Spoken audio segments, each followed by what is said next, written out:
Ah itu sih kamu kurang bersyukur aja. Udah sih nggak usah sedih gitu doang. Aku juga pernah kok ngalamin seperti itu. Dan biasa-biasa aja. Aku bisa nih. Ah kamu cari perhatian aja sih. Silahkan share video ini kepada orang-orang yang masih menganggap remeh depresi, orang-orang yang stres diabaikan, dan sebagainya. Atau bahkan ini penting untuk kamu, kita semua pahami. Oke, yuk kita mulai. Kita tentu menginginkan orang-orang yang berada di sekitar kita, yang sedang stres, atau bahkan sudah terdiagnosa depresi, bisa pulih kembali. Tentu ya teman-teman, karena ini masalah yang serius sekali. Sama dengan halnya masalah kesehatan fisik, kesehatan mental, kesehatan jiwa perlu menjadi prioritas juga untuk ditangani bersama.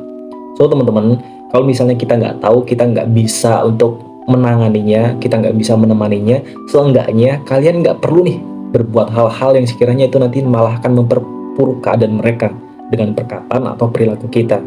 Udah sih nggak usah sedih gitu doang. Hal sepele apapun teman-teman, kalau misalnya itu terus-menerus dilakukan, maka akan menjadi suatu beban juga. Misalnya gini deh, kalian megang suatu gelas kosong ya. Oke, ringan ya, ringan banget justru. Tapi bagaimana kalau misalnya kita durasinya tambah 1 menit? Oke, masih aman lah ya. Bagaimana kalau misalnya 1 jam? Kayaknya udah mulai pegel-pegel ya.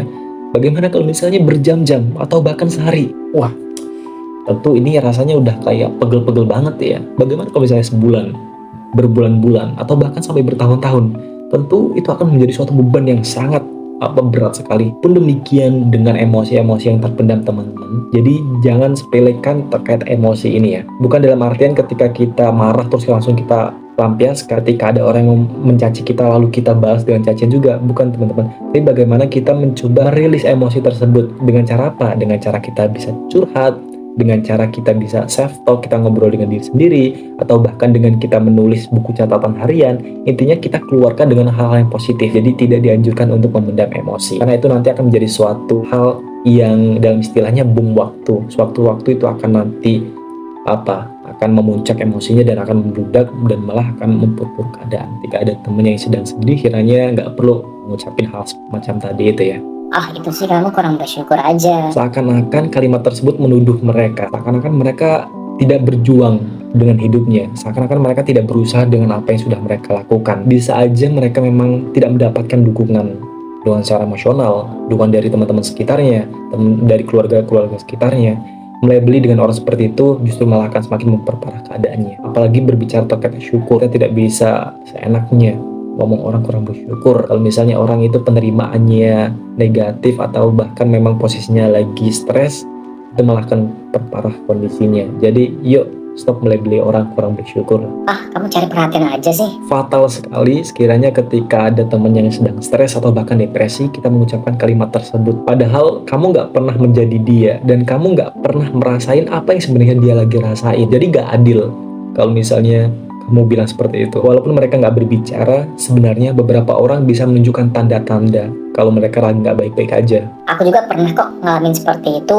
Dan biasa-biasa aja. Aku bisa nih. Apa yang telah kamu lalui, apa yang telah orang lain lalui nggak bisa dibandingkan dengan yang sedang seseorang itu alami. Standarmu nggak bisa dijadikan patokan untuk semua orang. Jadi jangan seperti itu ya. Ah udah sih nggak usah lebay, nggak usah kayak ngerasa paling menderita sedunia. Penerimaan orang berbeda-beda, apalagi kondisinya lagi down, lagi terpuruk, lagi stres, apalagi yang sudah terdiagnosa depresi. Stop ucapkan seperti itu.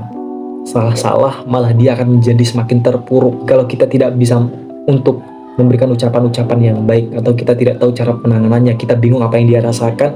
Cukup berada di sampingnya aja, dengarkan apa yang sedang dia ucapkan, dengarkan apa yang dia utarakan terkait perasaannya. Dan berikut ini ada hal-hal yang sekiranya bisa kita coba untuk bagaimana menemani teman kita yang lagi stres atau bahkan yang sudah terdiagnosa depresi. Yang pertama, tunjukkan kepedulian, tunjukkan bahwasanya kita hadir menemani dia. Sisihkan dulu HP kita, fokus kepada apa yang sedang dia utarakan, fokus dengan apa yang sedang dia rasakan. Coba kita beri sentuhan tangan sambil katakan, aku ada di sini buat kamu, dan aku peduli sama kamu. Yang kedua, ingatkan dia bahwasanya kamu gak sendirian. Kamu ada aku yang menemaninya. Kalau dia belum bisa untuk membuka suatu cerita, nggak apa-apa, pelan-pelan aja. Kamu coba buka obrolan dengan menanyakan kabarnya, coba pedulikan dia, apa yang bisa kamu lakukan untuk dirinya, apa yang bisa kamu bantu untuk dirinya, dan hal lainnya, tanpa perlu ada paksaan untuk dia berbicara atau bahkan untuk dia sembuh dari kondisi ini. Dan yang terakhir, yuk kita sama-sama menjadi pendengar yang lebih baik setiap harinya. Jangan mudah untuk langsung menjudge orang, jangan mudah langsung memotong pembicaraan orang.